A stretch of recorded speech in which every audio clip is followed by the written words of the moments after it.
welcome to the Apparent Voice. This is our last show of the month of August, and just want to say thank you for joining us all this time. So far, I've been on the air now for 5 months, and we know that there's a lot going on, and today is a special day because they're celebrating the March on Washington. And it's the anniversary of that epic, iconic event where Dr. King gave his speech. And I wanted to show a clip of that, but what I found was something different. So I really wanted to celebrate what different people are doing around the March on Washington. So just briefly, I'll go to, I forgot to get the permission to share. So I'll give me a second. I'll have that permission in a minute to share my screen. So, the March on Washington, Queen Latifah's doing some great stuff. She has some information going out, and I think T.I. is going to be on her show, on her stream, her live stream, and then she has quite a few other people who will be joining her. So let me show you just a little clip of what they are doing.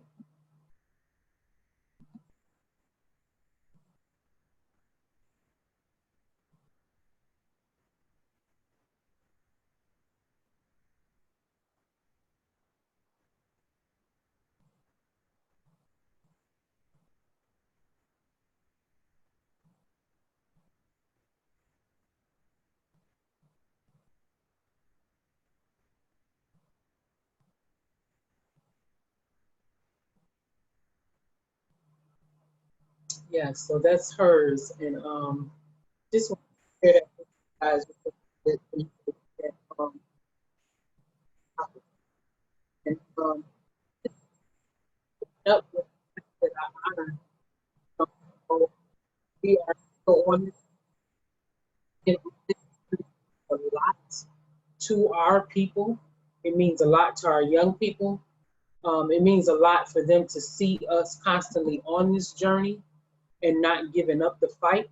Um, it means a whole lot to the evolution of where Black people are going and where our communities are going. I know we have a lot of youth right now who are, they're ready. They're ready. And I want us to stay ready as adults. And I know it gets tiring and there's a lot going on. We've had the shooting this week, and that in and of itself depletes you of energy at times because you feel like we get so far and then something else happens, right? And but with that being said, I just want us to, not lose heart and not to grow faint in our efforts to make sure that our people have what we need and that we are supporting one another and that we are constantly staying activated. Take some time. I'm terrible on self-care. I really am, but take some time and take care of yourself. So I'm preaching to the choir right now, I'm preaching to myself, but take some time to take care of yourself, but stay in the fight also because it's needed. And these memories don't need to die. Right now, we are making history ourselves by making epic change. The National Parent Union is doing some great things behind the scenes that will be announced.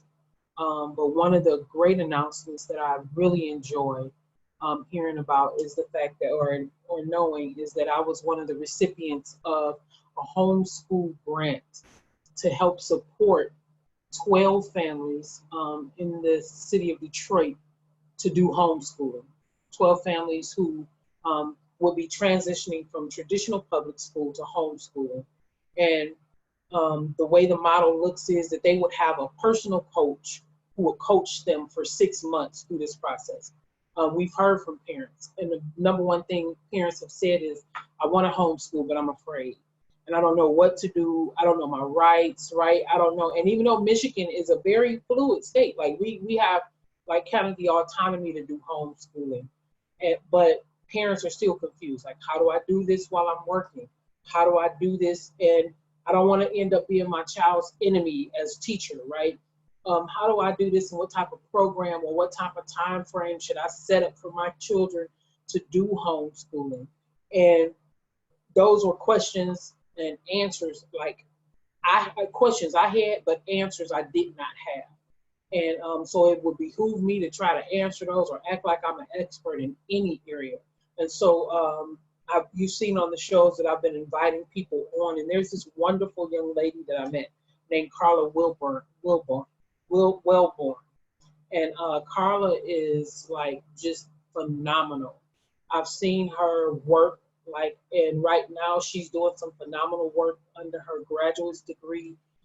And the work that she's done, excuse me, it made me think of my daughter, like where I would love to see my daughter years to come. And then I recently found out from my friend Tammy that she was homeschooled. I was like, oh wow, like not that I think homeschool students don't make accomplishments. It was just like these are the people we want to raise, raise to the public view and show them that this is what homeschoolers have done. In Detroit, homeschooling has looked awkward because people have not had the same support that people in the suburbs have had for homeschooling. And again, our local superintendent and a couple other people were on the town hall last week and week before last, and what they kept saying was that, oh, Detroit families aren't capable of homeschooling. So kind of get it out of your mind, quit thinking you're capable of it.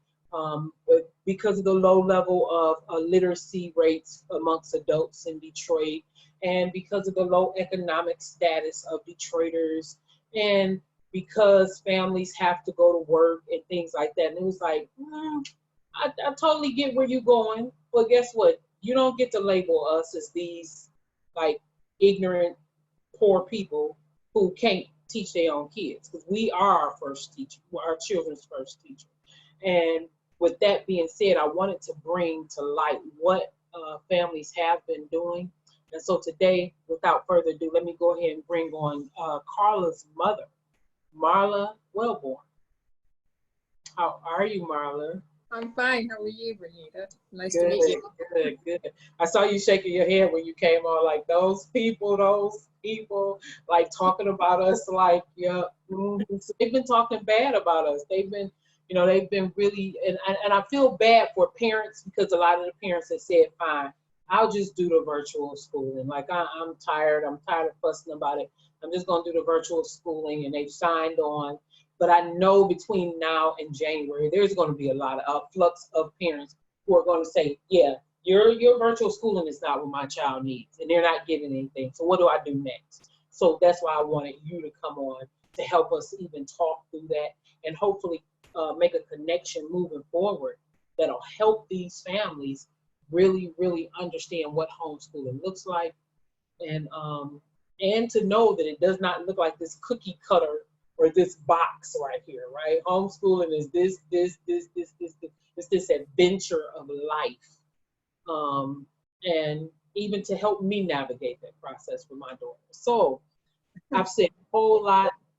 I'm a little hoarse right now, but I'd love for you to go ahead and introduce yourself, Marla. So tell me something about you. Well, I'm Marla Wellborn, as you said, and the mother of Carla Wellborn and her brother, who is Carl. And Carl is associate pastor in Kalamazoo, and he graduated from U of M. So it's interesting when you were talking about how families are being underestimated and told that they can't do it. And, and that's happened throughout. It happens even in schools. Kids are told that they can't do the work, so they get placed in lower level coursework. They don't get the advanced placements that they're really able to do the work. So we expect that. And when we were homeschooling, it was a diverse group that we were a part of. And I saw white families where the parents worked. Some of them, the mom might be a high school graduate. And we all worked together, and we got it done. And the children had various levels of achievement based on themselves, and what they wanted to do, what their interests were. So I wouldn't let anybody let that deter them. what you want to do is understand that it is a challenge. It's a challenge for anybody. And everybody's afraid to start. I was afraid to start when I pulled my children out. We pulled them out of school in the 4th and 5th grade. And homeschooling was much more difficult then. Schools were, and the government was hostile to us as a group. Anytime you buck the establishment, you're going to get pushback. And we get it even that much harder. But each year, it got easier and easier, and I became more confident in it. As you said, it's different for everybody. That's the thing that's just wonderful about it. I almost dislike the word homeschooling because it kind of puts that box around it and people think it has to look like school. And I think we all start off doing it like that because that's what we know. The only ones that are a little bit different are people who never put them in the first place, which are, and those families I really envy because they don't have to deprogram their children of what school. So that's easy. You have to program them when they go off to college. Like, right. This is going to be different. Exactly, yeah. Yeah. But as you said, it's, in trying to maneuver it, this is an easier state, much more relaxed to homeschool in. All you're required to do, you to be the parent or the guardian to be able to do it. You're to educate your children or instruct them from the age of 6 to the age of 18. But other than that, there aren't really a lot of restrictions that are placed on us, unlike other schools, other states. Some states require the homeschool parents to use the curriculum that the schools are using. We don't have any of that. And so that's why it's great, and we can actually be creative with it because you get to determine what curriculum your children are going to use. The only thing you have to do is if your children are in school and you're taking them out, you're supposed to give notice to the state that you're going to do that. If you never put your children in, then that's not required. Some people do it, but some folks, some don't. And the assessments for your child, testing or whatever, that's all left up to the parent. You decide that. And that's what's nice because what's happening in the schools is they spend so much time on standardized testing and oftentimes not enough time with instruction. To the test as opposed to teaching them something to learn. Yeah, and I saw that a lot when I was tutoring because at different times I popped into the schools to tutor students. And so it was just a lot of emphasis on testing and a lot of pressure on teachers for the children to test well, especially in charter schools where the salaries of teachers are determined by the test scores of their kids. So go ahead. Well, you said something about age 6. You said 6 to 12th grade. What? 6 to 18, yeah. 6 to 18. So you said that they can't start until they're 6 years old? The law says we're to provide instruction from the age of 6 to 18. So if you want to start earlier, that's up to you. I mean, to be honest, we're always instructing our children from the time they arrive. We're teaching them things. It's just that some people take them to school at a certain age, and some they just homeschool. So, okay, right. And then what I'm trying to say, you're responsible for report cards. The parents are responsible for report cards, transcripts, which are important if you're going to homeschool in high school because that determines your child's next step. So you want to make sure you have a transcript so that they can go to college, and even trade schools require a transcript. So you want to have that. And then you also give your child their diploma. So the whole process for homeschooling is very much at the discretion of the parents how they do it, as long as you have those, those things in place. The subjects that you're going to do for everybody, it's mathematics, reading, English, science, and social studies. That's for all grades. In some, form or fashion, you're going to have that. And then you have civics and government in the 10th through 12th grade. And then you're in the 12th grade, you have to have math. That last year before you go to college, you have to have mathematics. Doesn't have to be trigonometry or anything like that, but some math course is required in the last year of your high school studies. So, yeah. So when you talk about though the transcript or the transition between those grades, like those years of elementary fifth grade to sixth grade, then seventh or eighth to ninth, and then of course college, high school, college. Um, what does that look like for a parent? Like what are they creating for the state?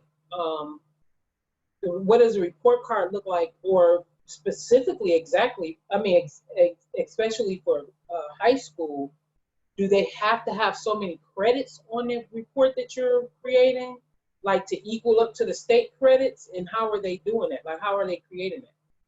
Yeah, the minimum graduation requirements in Michigan is 18 credits, and they break down that between the different subjects. And so and that's a minimum. Many of the high schools, some of them have 20, 23, because that's their particular requirements. So that's really the most important part to record is high school. The lower grades, you want to keep records, for yourself, and it's also good for your child because, let's be honest, they're in a population of students that are mostly in school. And they're talking about the different grades that they have and that they're passing from one grade to the next. So you want them not to feel so different, but to be able to have the same kind of conversation. But those records are not as important for the state, unless you end up in trouble, I suppose, with Child Protective Services or something, which can happen to us. Because then you want to make sure you have records of what they've been studying, showing that you have been assessing their mastery of a particular subject. That's good to have. And also, you just never know if you have to enter the school system again. And if you do, you don't want to enter in and they're like, oh, you have no records, so we're going to put her in sixth grade or yeah. whatever. Well, they're going to give you a test. A lot of times they'll give a placement test. But, just to be able to, I think the more documentation you have, you may not even have to take that. So you want to have that. If you enter back in, or if you have to prove it for some reason that you're actually educating your child, especially because of the fact that people are so, establishment is so quick to say that we're not doing or that we're not capable. You want to have documentation. And it doesn't have to be a lot. You just want to have proof of assessments. You want to have a few of their assignments in a portfolio. And actually it's nice for the child even to help you produce it, because that's something you would do in the workplace. Is to show someone that you qualified for a job. So it's kind of fun for them to determine what they think is good and what they want to place in it. That's one of the nice things about home education, is that you're working with your child. You're really more of a coach.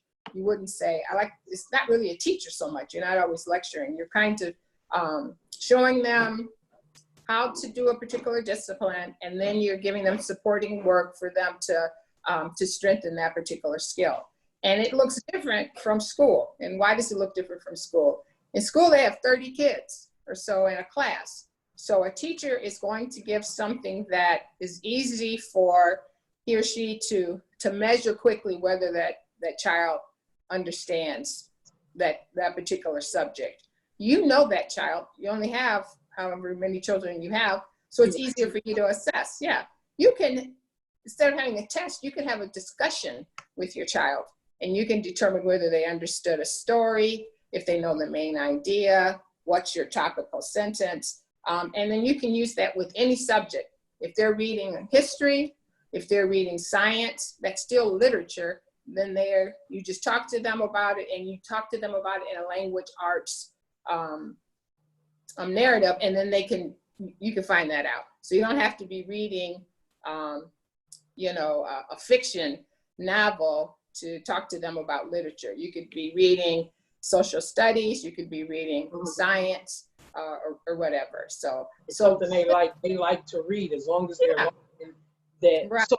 So when we talk about the logging their information or keeping track of what they've done, are you talking about actual classwork that they've done, or you're just kind of like making a ledger that says on this week she learned A, B, we discussed A, B, C, or is it both?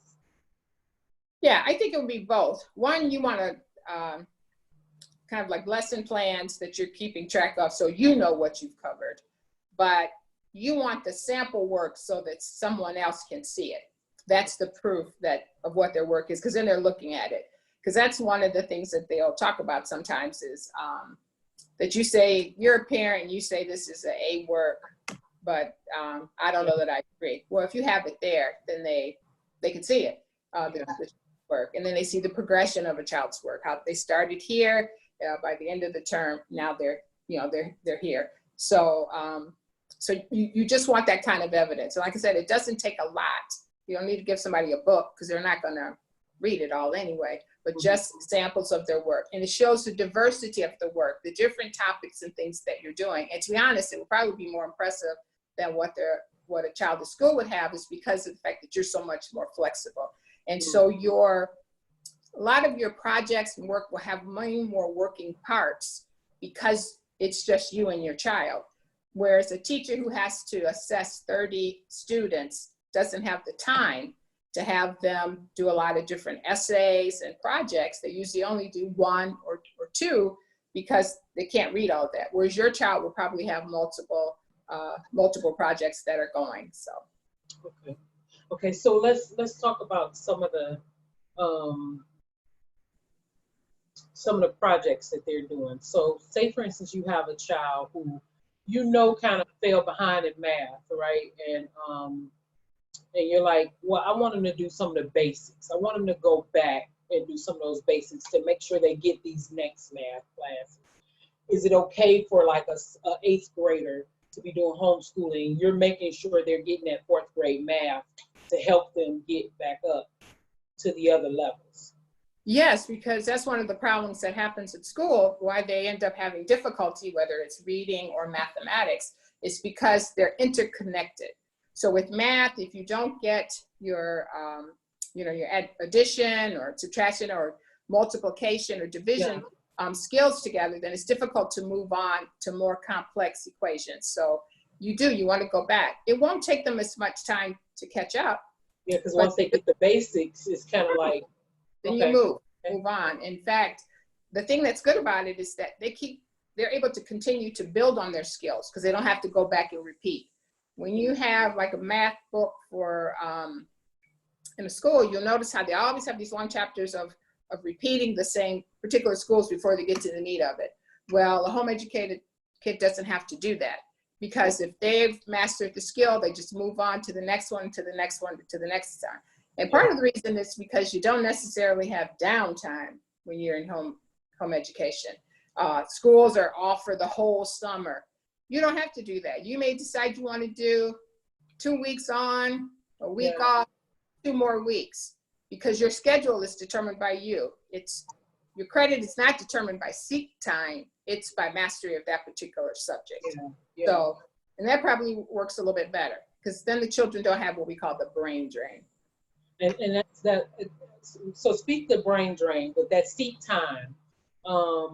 We were talking about this on one of the calls, I think week before last, and they were saying that there's a law now that says that seat time non-requirement or something like that. Like, so the child does not have to be sitting in front of a computer for 13 hours a week or whatever. Like, they can be off in the backyard exploring bees. There's this guy named Sharif El-Mekki, and Sharif has his daughters in the backyard. They're collecting bees. They're making honey. Like, one of his daughters actually sells honey every year now, and they're learning about the flowers and all this kind of stuff. And so my 11th grader last couple of weeks ago was in the backyard. She's collecting these bees. She's collecting fireflies and lightning bugs. And I said, she was so mesmerized by them. She's talking about them and everything. And then she said, I wonder what they're made of. And I was like, you should look that up. And this and that, blah, blah, blah. And she's like, oh, and she's collecting it in a jar for my grandson. But she just went on this whole journey. And I'm just watching her up the driveway trying to collect them. And then she's stopping and making a statement about them and this and that. I said, you know what you're doing is homeschooling? And she was like, homeschooling? You are doing right now is homeschooling. That's right. And she was just so like, it like really gave her a release, like, wow, this is a part. I'm like, yeah, right now you were interested in this, and that was an educational moment. It was an opportunity to teach, a teachable moment. I said, all you would have had to do is go and write something about what are these fireflies or whatever are made of, and blah blah blah, and this is this is how you, if you catch one, this is the time of day that they come out, like all these type of things. And but I think we make it so complex. We make Right. it so complex because the schools have trained us to. They've trained us to teach our kids like we're teaching 30 kids at home. That's right, and you're not. And so, like you said, it's just very creative, because Carl and Carl used to do the same thing. They would go out into the yard and they would just explore and look at things. They would do watercolors. You could have your kids, especially if they're a little bit older, make like little magazines on a particular animal that they like. And so they've got pages where they're putting a little bit of narrative. And so those are kind of things that they do. They're very creative, and then they become more complex the older they get. And next thing you know, now you got a kid that's in high school is able to write a book. Well, why are they? Because they've been doing it since they were very young, and they understand the components of it, and it's very natural to them, and they're able to share what they know with others. So let's talk about the brain drain you were talking about. How does that look for? Let me get off the high schoolers, for a elementary school child, like, because I know a lot of the parents are thinking about, and even if this is the long haul now. If I'm doing this from elementary to high school, how do I get them to stay focused? What does that look like for elementary students? Because I know it's going to look totally different from sitting at a table all day and thinking you're going to be bashing math down his throat. That's right. It's just, sitting in a corner on some pillows. They're reading their books. You want to keep, I always kept a stack of books around. Some people go to the library. Some like to go to the bookstore, depending on what your budget is and your interest. And so they're continuing to read. And then you're just talking to them about their reading. Mathematics, the same thing. You may just give them a few problems. Do a story problem today. It's not that they're doing math all day long, stacks of sheets of worksheets, but just practical application of math. And so they're working it through, and they're building those particular skills. And so they can do that all summer, all spring. And if they're used to it, it's nothing new to them. Mm-hmm. Okay. And so I have a cousin who does homeschooling, and I admired her so much last year. She would be in Florida, she was like, oh, we're in Florida for 2 weeks, and this is part of the kids' homeschooling. And they wanted to come to Florida to the tropical gardens and blah, blah, blah. And I'm like, what do you mean homeschooling? They're not doing, I just really had, I really have to revamp my mind around all of this, because I'm thinking loading books, sitting down, you're in a hotel, at least 6 hours a day, you need to be doing something on a computer or writing something or whatever. And she was like, no, because you just really got to let them explore. You got to let them explore. But like I said, I couldn't wrap my head around it. So let's go to the junior high level. So these junior high kids, I know a lot of them, once they get in junior high, I've experienced a lot of families who say, well, for high school, we're going to put them in school. So how do you prepare them to transition from junior high and then possibly go to high school? Well, the first thing you better do if you're going to put them in high school is train them to sit for long periods of time, because they've had the freedom to just sit and to think and to meditate and to ponder on things, and they're not going to have that at school. So they have to learn to be regimented, because, school is always like a cage, right? I mean, you've got to stay at this defined place. You got to raise your hand to go to the bathroom. So it's an attitude difference they have to get. You have to prepare them for that you don't just talk to the person that's next to you, because you're going to get in trouble because you're talking too much, right? If somebody's having problems at your neighbor, you can't just turn around and help them. You got to ask the teacher permission to engage with them. So that's the first thing. It's just a whole different environment. Yeah, right? what you're saying is so scary. It's like this child who's just been free, and then you gonna tell them go be in jail, right? Go to jail.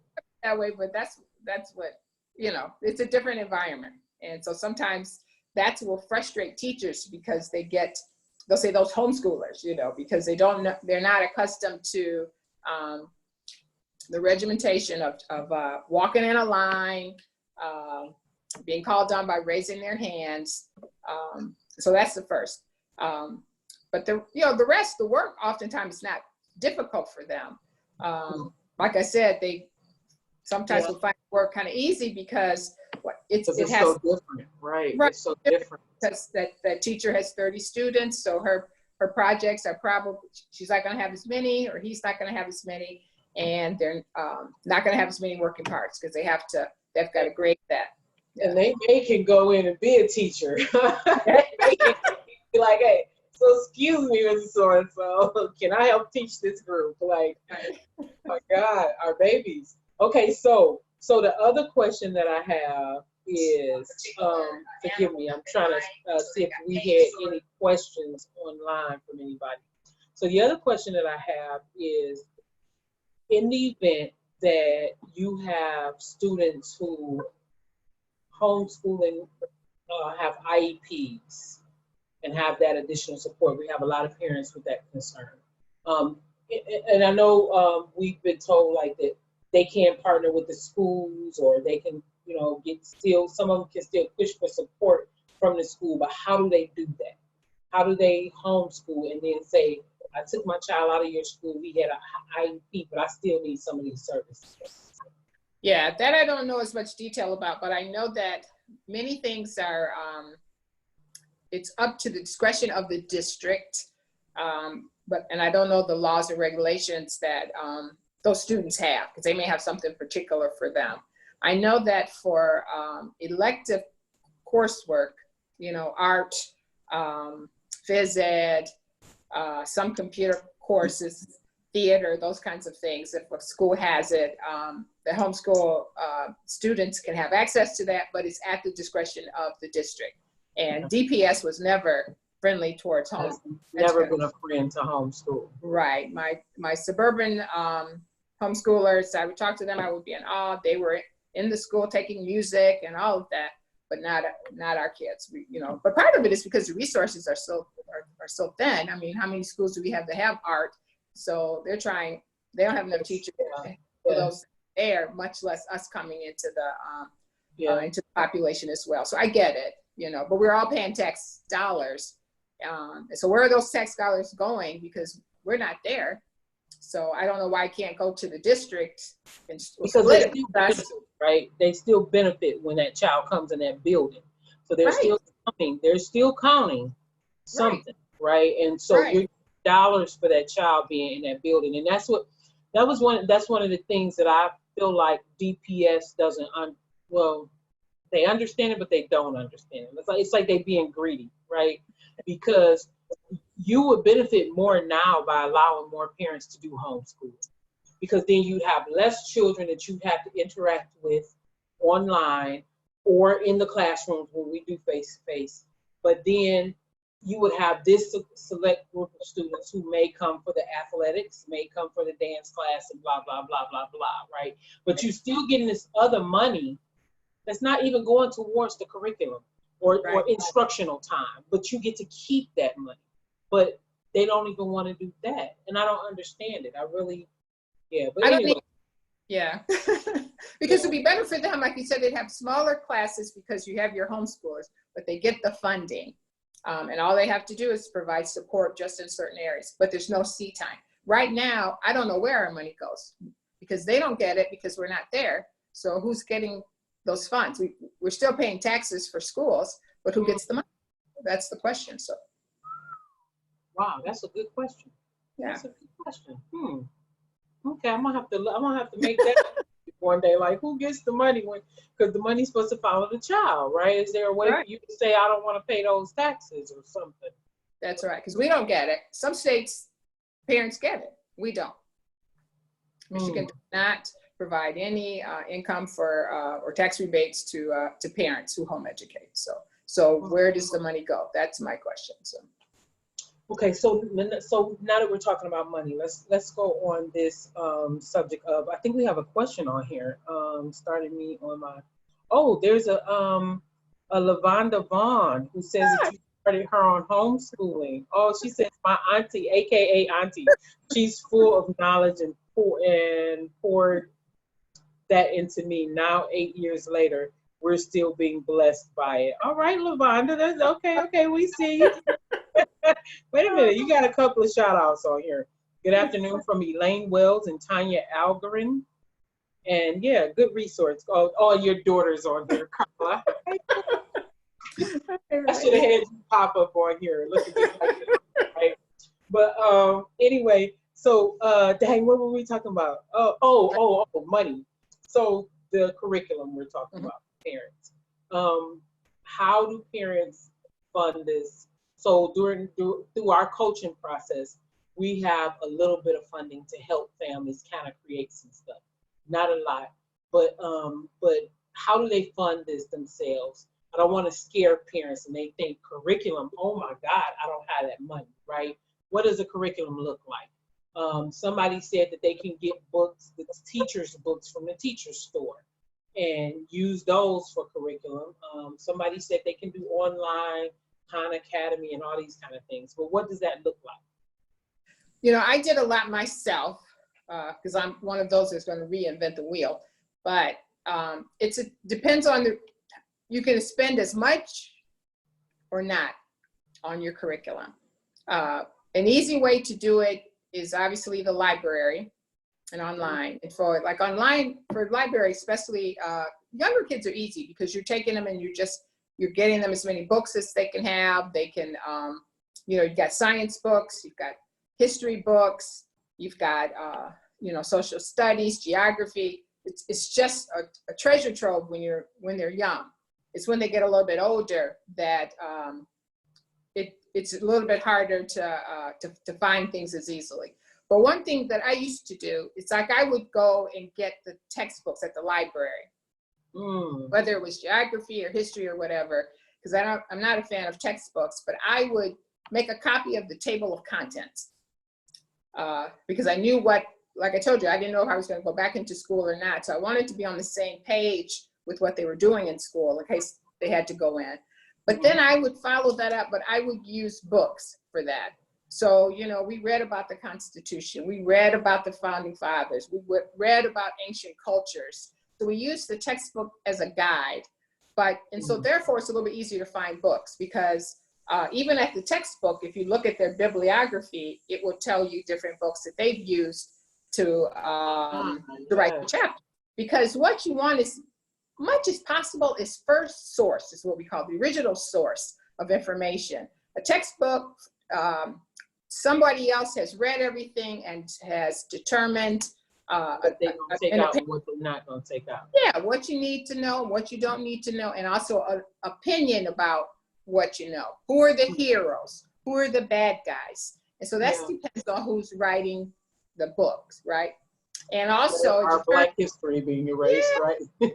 And it also depends on your education, the board in your area, because they're selecting the textbooks as well. So that's why you can go to Novi and sit in a history class and sit in another city and sit in a history class and get a whole different perspective because it's depending on the people who are there that are selecting that for you.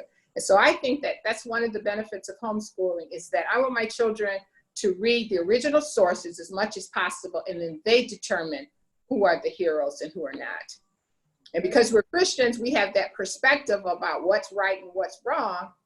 That is what our guide was. So this person has developed their wealth by disenfranchising these people.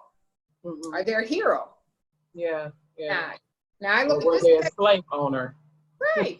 In this particular textbook is telling you, yes, that they're a hero. But when we look at their life, we say no. And when you look at like the Federalist Papers, you see the arguments and things that were going on for them to write that Constitution. And when you see those conversations, you think, wow, really? So I'm surprised it came up with a document at all. But the children miss all of that through a textbook. But through textbook. Yes, right. But so I like that because then the child can be reading something and then it'll say, I want to know more about this. Let me go research this portion. Whereas in school, they are literally like told to stay the course. Like, no, we're not talking about, like I've heard of, my daughter has had conversations with teachers like, Yeah. well, that's not the way it was. And the teacher's like, look, that's the way the book says. You're being insubordinate. Like, how am I being insubordinate because I want my brain to expand That's right. behind the book, right? Because we're just trying to move on to the next subject. We got this much time. And you're riling up the whole class because now the class doesn't believe what we said. Like, sit down and stay in your place. No, like let them have fun with it. Okay. Let me give you an example with science. Remember Pluto? When I was coming up, Pluto was considered a planet. Now they're saying that it isn't. So the science book that we use, because sometimes for science you end up with a textbook. That's what you're following. But we looked at it, and the chapter said that Pluto was no longer a planet. Well, my kids had a problem with that. So I said, well, let's look at how they're defining what a planet is. And so they did research on that. And so there was an assessment that came with that, the textbook, but on there, the answer for it was that Pluto was not a planet. But I told them, if you disagree, then you give me the reason why, support your argument. So I gave them full credit because that's a decision that they made based on the parameters that they had read about. And so, and I think that that's good. I want them to analyze, to discern, and to make decisions. And that's how we get innovators, the people that create new things, new methods, new pathways. But when we were in like you were just making them do a legal, whatever you might want to call it, right? Like, just if you don't agree, give me a reason why I should believe you. Like, right, and give credible evidence to support your argument. That's what you want. So, and that's why essay questions are better than multiple choice. I don't need you just to regurgitate, facts. I want you to interpret what you learn, and because that's what you want. You take it in and you determine, you make decisions about it. It impacts you. Is it right? Is it wrong? Is it good for you? Could it be improved? How? And those are the things that you get in essay questions that you don't get with just A, B, C, D. But A, B, C, D is easy to mark. That's easy to grade. I go through with my grading scale, boom, boom, boom, and now you got 100 or you have 80, and I'm done in an hour. Right. And I remember a couple. So you have daughter-in-law on here. She says, daughter-in-law here saying, "Hey, thank you, Mama. Well, providing such quality home education for my husband. We're carrying the torch for the next generation of homeschoolers." So that's wonderful. I love the fact that the family's coming on here, and friends are coming. We are all smart because of her, and other children will be smart because of her. I guess I don't even know what time it is. Maybe I should look and see what time. Oh, we have 1 minute. No, that is too short. So I'll invite you back, of course. We are hosting. Look, like Dr. Fuller, I'm happy to come back. Okay. Yes. And when you said Dr. Fuller, I was like, oh, she's my friend. I love her. Like, I'm a groupie of hers. I'm a groupie. I swear I am. I heard her one time, and I've been texting her and emailing her like, Dr. Fuller, so can you tell me this? So we're hosting a couple of webinars, and I really just want to personally invite you. No pressure because you're on the show, but pressure because you're on the show. But we're hosting this webinar, and these webinars over the course of the next 6 months. And it won't just be for the 12 homeschool families that I have in the cohort. It'll be expanded for anybody who wants to join. And I know a lot of the conversation will be specific towards Michigan. But just wanted to see if you would be willing to join that journey with us, to be on that on those panels, to really just talk to families, and have that heart like you're doing with me now, like that heart to heart. Because we got parents, again, like I said, who are just afraid. They are like, I don't think I can do this, and my heart really cries. I had a friend who posted on Facebook, and she said, I don't want to be my child's enemy trying to educate them. Like, I don't want to be the mean parent. And she was like, I'm just in tears. I don't want to homeschool. I don't want to do this. And I'm like, well, technically right now you have to, because her child's school is all online. So what I need you to do for a minute is get a grip. Yeah. Revamp what you want to do. But if you want to homeschool, here's some resources and here's some people who can talk you through it and take the pressure off. I believe more families are going to love this way better than they even can fathom. I don't think they see it. They possibly see it right now, but I'm hoping through like these shows that they see it. And so, with that being said, can you tell me if you're willing for other people to reach out to you? Can you give me email address or anything you'd like to share with the audience for people to reach out to you? Sure. For people to contact me. I'd like to see more families homeschool. Some are going to do this just because it's the pandemic and they're going to get a taste of it and they're not going to go back. And I know some, but there'll be some that will go back to school. I get that. So, but my email is marla.wellborn@att.net. And so they can just email me and that's fine. And I'll get back with them. Tell them to put in the subject though, the name of your show so that I know. The apparent voice. Yes, yeah, so that I know, because I don't open things that I don't know where it's from, so, Okay. Well, thank you so much, Marla. Thank you. Thank you for sharing your wonderful mother with me, because I talked to her last week and I think I just brain dumped into her mind. And she was like, Bernita, I got you. I got these fabulous people. And I'm just like, thank you. So, and I feel like God works like that, right? When you put yourself in a trajectory to do something, he's gonna, all you gotta do is take that one step and then he starts taking all these other steps for you, just adding people to the source, to the pots for me. So thank you so much. And with that being said, thank you everybody. Enjoy, go and watch the March on Washington. I would say don't watch the part about Trump, but I'm not supposed to say that, but don't watch the part about Trump. How about that? I need y'all to watch the fun parts, right? And enjoy and remember your history, know your history, and celebrate yourselves in this moment and celebrate the journey that we're going on now, because this is still an uprise, and power to our people at all costs. Thank you. Thank you. Love you. Thank you, Marla. Love you too. Bye-bye.